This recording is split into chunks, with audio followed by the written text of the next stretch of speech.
Et puis enfin, le service de la fonction publique Ville de Benedito accusé d'être à la base du blocage de la mécanisation de certains fonctionnaires de l'État ainsi que la déformation des noms des autres. Allégation que rejette le chef urbain de la fonction publique, M. Yvan Djibou. Ce dernier précise que ce sont les agents qui ne sont pas admis sous statut qui parlent en mal de la fonction publique.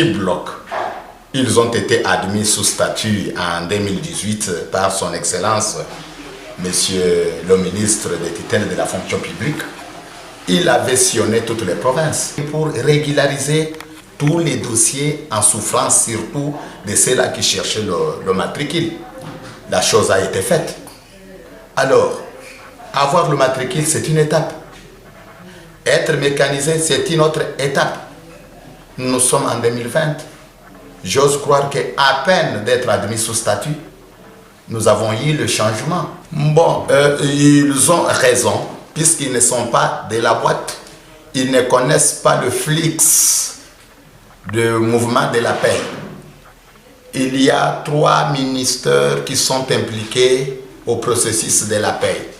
Il y a la fonction publique qui est le donneur d'ordre. Il y a le budget et le finance. C'est la direction de la paix qui est sous la houlette du ministère du budget, qui émet les listings. Mais nous sommes dans une entreprise humaine où nous ne pouvons pas toujours manquer des imperfections. On peut écrire mal ton nom. Ce n'est pas la fonction publique monédite qui écrit. Au contraire, c'est le budget au niveau de la direction nationale. Mais il y a un mécanisme que l'administration de la gestion de la paie bancarisée a mis sur pied.